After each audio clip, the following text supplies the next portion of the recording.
चलिए दोस्तों, Corel Draw का आज थर्ड लेक्चर है जिसके अंदर हम लोग देखने वाले हैं कि किस तरीके से हम crop, knife, virtual segment delete और इरेजर, इसके अलावा जूम टूल और पेन टूल का इस्तेमाल कैसे करते हैं। तो सबसे पहले आ जाते हैं क्रॉप पर। क्रॉप के लिए अगर हमें कोई शेप हमने ले रखा, जैसे कि ये एक सर्कल मैंने लिया और इस सर्कल के अंदर मैंने कलर डाल दिया। अब अगर मैं इस सर्कल को क्रॉप करता हूं तो जितना हिस्सा आप देख रहे हैं ये सेलेक्टेड वाला, इतना हिस्सा ही आपको मिलेगा। आउटसाइड का जितना भी पार्ट रहेगा वो रिमूव हो जाता है। डबल क्लिक करके देखिए तो आप देखेंगे जितना हिस्सा आपका सिलेक्टेड था उतना हिस्सा आपको यहाँ पे क्रॉप करके मिल गया है। कोरल ड्रॉ के अंदर जो इमेज होता है, अगर आपको इमेज लाना है तो आप डायरेक्टली इमेज नहीं ला सकते, उसे इंपोर्ट करना पड़ता है। तो आप इंपोर्ट के लिए क्या करेंगे, दोबारा देखिए, राइट क्लिक करिए, यहाँ पे इंपोर्ट पे क्लिक करिए या फिर कंट्रोल के साथ आई प्रेस कर सकते हैं। अब इस हिस्से में अगर मैं ये इमेज को ले लूँ, इसे ड्रैग कर देता हूँ, देखिए ध्यान से। अब जो भी मैंने इमेज यहाँ पे लिया हुआ है, अगर मैं इसे क्रॉप करता हूँ, एग्जांपल के तौर पे मुझे इतना चाहिए, ये जो आउटसाइड का पार्ट है वो नहीं चाहिए, इतना चाहिए मुझे, ये नहीं चाहिए, तो मैं यहाँ डबल क्लिक कर दूंगा तो जितना हिस्सा मैंने सेलेक्ट किया था सिर्फ उतना ही हिस्सा हमें क्रॉप में मिलता है। ठीक है। अब दूसरा हमारा है नाइफ। नाइफ का इस्तेमाल हम एक सर्कल पे यानी इलेप्टिकल एक सर्कल पे करते हैं। सर्कल में देखिए दो तरीके से आप सर्कल क्रिएट करते हैं। जब यहाँ पे आप सर्कल बनाएंगे तो आप ध्यान से देखिए, ये हमारा सर्कल है और मेरा सर्कल अभी फ़िलहाल के लिए यहाँ पे है। अब मैं इस सर्कल को इसके सेंटर ऑफ पॉइंट में शिफ्ट करना चाहता हूँ तो बस P बटन दबा दीजिए, कीबोर्ड से P प्रेस कर दीजिए, या ऑटोमेटिक सेंटर ऑफ पॉइंट में आ जाता है। अब इस सर्कल का इस्तेमाल करके हमें यहाँ से नाइफ का इस्तेमाल करना है। नाइफ से मुझे क्या करना है, देखिए मेरे माउस पॉइंटर को ध्यान से देखिए, जब मैं मूवमेंट दे रहा हूँ तो कहीं पे एज लिख के आ रहा है, जब इसका सेंटर ऑफ पॉइंट आप पहुँचोगे तो वहाँ पे क्वाड्रेंट लिख के आएगा, जैसा कि अभी दिखा रहा है। अब यहाँ पे आपको एक क्लिक करना है जिससे ये सोर्स को होल्ड कर लेगा और उसके डेस्टिनेशन पार्ट पे जाकर क्लिक कर देंगे जहाँ पे नोट दिखा रहा है। अब आपको पिक टूल लेकर इसे एरो का इस्तेमाल करके नीचे मूव कर लीजिए, शेप टूल पे जाइए और यहाँ पे जब आपका शेप टूल इस तरीके से कर्व क्रिएट करे, पॉइंटर के नीचे देखिए, तो आप क्लिक करके कन्वर्ट टू कर्व कर दीजिए। यहाँ पे दो एरो आपको मिल रहे होंगे, एक एरो को आप अंदर साइड खींचिए, देखिए दोबारा इस साइड पे, सॉरी इस साइड पे, और एक एरो को आप ऊपर साइड में खींचिए इस तरीके से। ठीक है। इसी तरीके से यहाँ पे आइए, कन्वर्ट टू कर्व कर दीजिए। अब ये अंदर साइड आया था तो इस बार इसको बाहर ले जाइए और इस वाले को अंदर ले जाइए। आप कोई भी कलर फिल कर सकते हैं एज यू विश।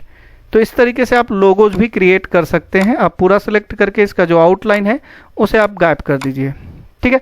तो ये हमने नाइफ का इस्तेमाल करके किया हुआ है। यहाँ पे आप देख सकते हैं मैंने अभी नाइफ का इस्तेमाल किया। ठीक है। अगले पेज पे आ जाते हैं। यहाँ पे मुझे वर्चुअल सेगमेंट डिलीट देखना है, तो मैंने क्या किया, एक सर्कल लिया, देखिए अभी मेरा क्या है, वर्चुअल सेगमेंट डिलीट, और इसकी जो डेफिनेशन है वो कह रहा है कि remove overlapping segment in the object. ठीक है।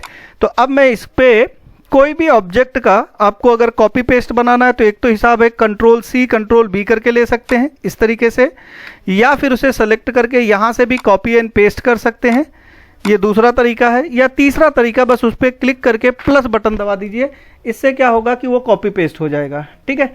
तो मैंने क्या किया, इसको यहाँ पे इसके सेंटर ऑफ पॉइंट पे रख लेता हूँ, एक इस साइड में इस तरीके से, और एक कॉपी पेस्ट करके यहाँ पे रख लेता हूँ, एक कॉपी पेस्ट करके यहाँ पे। ठीक है। अब मैं वर्चुअल सेगमेंट डिलीट से क्या करूँगा, जो भी आउटसाइड का मेरा पार्ट है उसे मैं डिलीट कर दूंगा कुछ इस तरीके से। आप चाहें तो इंटरनल भी डिलीट कर सकते हैं। ठीक है। तो इससे क्या होगा कि आप जितना सिलेक्टेड रहेंगे उतना ही खाली आपको मिलेगा, बाकी सारा हिस्सा डिलीट कर सकते हैं। देखिए ये अंदर का भी डिलीट किया जा सकता है या आउटसाइड का भी डिलीट किया जा सकता है। तो जो भी आप वर्चुअल सेगमेंट में डिलीट करना चाहते हैं वो कर सकते हैं, बट वो आउटसाइड को ही खाली रिमूव करेगा। जैसे एक और एग्जांपल देखते हैं।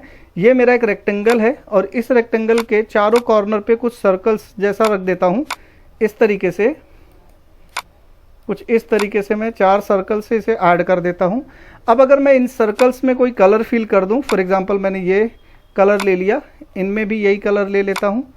अब मैं इनका जो आउटसाइड वाला पार्ट है उसे रिमूव करना चाहता हूं, तो बस यहाँ पे आप आके क्लिक कर दीजिए। ये देखिए सिर्फ इंटरनल ही आपको मिलेगा और आउटसाइड वाला ऑटोमेटिक कट जाएगा। अब आप सिंपल ये समझ लीजिए कि इसके अंदर आप कलर यहाँ से तो नहीं फिल कर सकते हैं, तो इसके लिए एक टूल बना है स्मार्ट फिल टूल, बिल्कुल बॉटम में होता है। क्लिक करेंगे, यहाँ से आता है फिल कलर, यहाँ से जो भी आप कलर लेना चाहते हैं वो कलर यहाँ पे फिल कर सकते हैं। ठीक है, ओके। नेक्स्ट हमारा आता है क्रॉप का, सॉरी अगला टूल हमारा है इरेजर का। अब इरेजर से तो आप किसी भी ऑब्जेक्ट को इस तरीके से इरेज करते हैं, आप अपने इरेजर की साइज़ को जैसा चाहें वैसा दे सकते हैं। यहाँ पे आपको रेक्टेंगल शेप में या सर्कल शेप में चाहिए, जैसा चाहिए वैसा आप ले सकते हैं। मैं दोबारा एक लेके दिखा देता हूँ ताकि आप इजीली समझ सकें। जैसे ही आप इरेजर पे क्लिक करेंगे तो ये है आपका इरेजर की साइज़। अब मैं इरेजर की साइज़ को 0.5 रखता हूँ, बिल्कुल छोटा सा, और चाहो तो और छोटा कर सकते हो आप। मैं और छोटा करके दिखा देता हूँ, समथिंग 0.02 के, तो बहुत पतला हो गया ये, 0.02, 0.2 रखता हूँ, शायद ये काफ़ी है।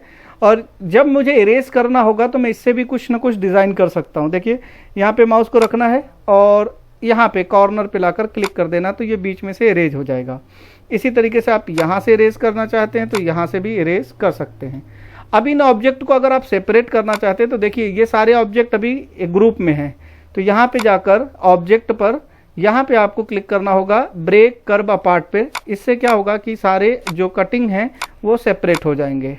ठीक है, अब आता है अगला टूल जिसके अंदर हम ये देखेंगे कि जूम कैसे करते हैं। तो जिस भी ऑब्जेक्ट को आपको जूम करना है एग्जैक्टली उसी पे माउस लेकर इस तरीके से जूम करेंगे तो ऑब्जेक्ट आपका जूम इन होगा, और या तो माउस से भी कर सकते हैं या माउस के अप एंड डाउन स्क्रॉल से, या फिर यहाँ प्लस करने से और माइनस करने से भी हो जाएगा।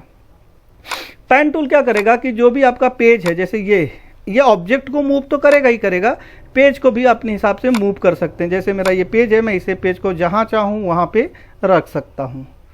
ठीक है, होप कि आज की वीडियो आपको अच्छी लगी हो। अच्छी लगी तो लाइक एंड सब्सक्राइब करें। Thank you.